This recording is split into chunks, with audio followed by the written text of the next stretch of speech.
But another guy who I think mentally, at least in his ability to grow and develop on a pretty rapid pace, Jayden Daniels. 16 for 24, 235 yards, 4 touchdowns. That was passing.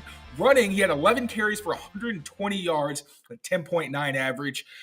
Everybody already knows he's a dual threat. He really showed it. Now, I will say this was a game against Texas A&M where I thought early on, I just didn't see a lot of NFL quality plays with his arm.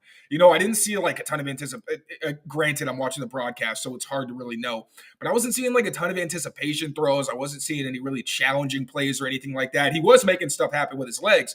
But then in the fourth quarter, they were just like, all right, yeah, we're going to give you some go balls. Just sling it. And that's where all the touchdowns came from, and that's where they started to find some juice. What did you think of this Jayden Daniels performance? And as he is in a race for a Heisman, maybe the front runner right now after that performance, what did you think? And do you think he really does deserve to be as high in the Heisman debate relative to that game as he currently is? Oh, yeah, he should win the Heisman. He's been outstanding, and it was cool to kind of see him settle in and kind of have that rough start and bounce back, because there's been other guys like Drake May. Drake May had a rough start this week, and we didn't get to him a ton. I didn't think he was great. I thought he had another down performance. Yeah.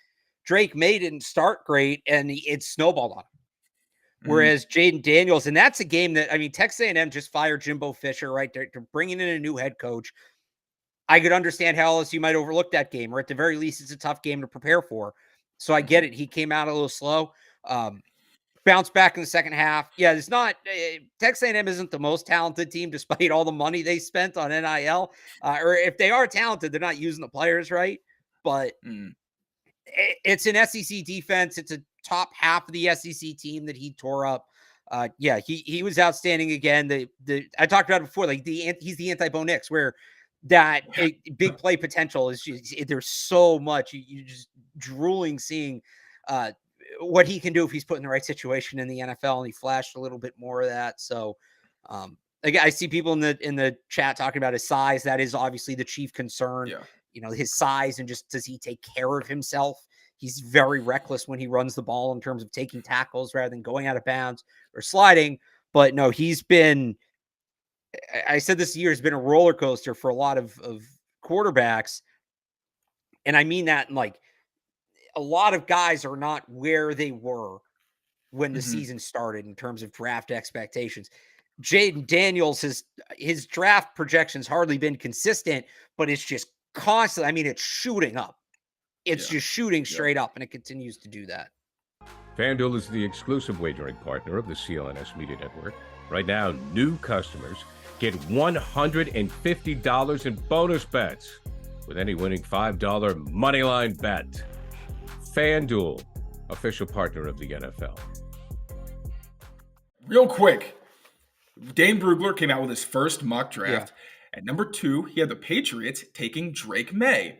Now, if you listen to the athletic podcast that he does with Nate Tice, they were also talking about Jayden Daniels and how he is shooting up draft boards. Like, the explosive plays that he's accounted for are insane. Again, like, I compare him to Hurts because Hurts is someone who every single year of his career has taken significant strides, where it's like it's a completely different person. And Jayden Daniels, a lot of the talk is the same thing, where even when he was at Arizona, was it Arizona or Arizona State? I'm getting it mixed up. Arizona State, that's what I thought. Even in his last year there, you started to see him make strides. And then at LSU, he's not turning the ball over as much. He's still making the big plays. So in that kind of conversation, because I'm having this debate in my head, do you take Drake May, considering that everybody just kind of agrees, it seems, that he and Caleb Williams are 1A, 1B? Or are you in the mindset of this, kind of where I'm at, where maybe, honestly, if you get a 2 or 3 pick, you trade back to the end of the top 10, maybe even top 15, depending on where Jayden Daniels is projected to go, try to get some more capital, and then get him there, because he's still a really good prospect. And because the Patriots have so many holes, I think getting more capital is probably ideal for them. Yeah, so I think the idea of, do you trade back a couple spots, take QB3, then trade back into the first round and take a tackle or receiver in that second tier? I think that's a real conversation. What I would add to that, though, is Jayden Daniels QB3 or is he QB2? I think that's there's a thing. real chance. I think by the time we're all said and done, that Jayden Daniels passes in the eyes of some teams. I don't know that every team will see it this way, but all it takes is the team with the pick, right? The big thing is going to be when we get to the combo. So the Senior Bowl would be a big one for Jayden Daniels and honestly Drake May. He should probably go because he just hasn't had that performance against a good defense yet. We need to see him throw against top players. But when we get to the combine, does Jayden Daniels put on 10 pounds between the end of the season and the combine? And then if he does that, right, if he can get up to even 220, even if he puts on 5 pounds. But I'm saying, like, if he's listed at 215 in college, he's probably 210. Yeah. Which we'll get to real guys usually weigh in less at the combine. But, like, if he can come in at 220 at the combine and still run, there's been unsubstantiated reports he runs a 4.4. But I don't know how realistic that is. Is that what I texted you? That he probably runs a 4.48? I think so. Yeah. Let me say that if he can get to the combine at 220 and run a 4.6, it's going to be, there's a real conversation about him and Drake May. Yeah. A real conversation. Now, we just don't have those numbers yet. And yes, playing quarterback at 215 in the NFL is a big ask, especially odds are a team drafting him doesn't have a good offensive line. He's going to get hit a lot. Yeah. But yeah, if he can bulk up a little bit and still show he's as athletic, there's going to be real questions about him and May because right now I think Drake May's floor is a little higher. The ceiling's comparable. Yeah.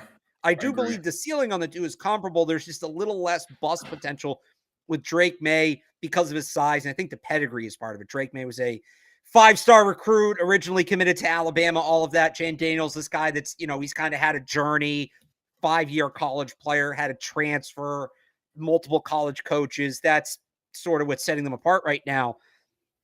Jayden Daniels comes in and shows he has, can physically hold up to the NFL and interviews well.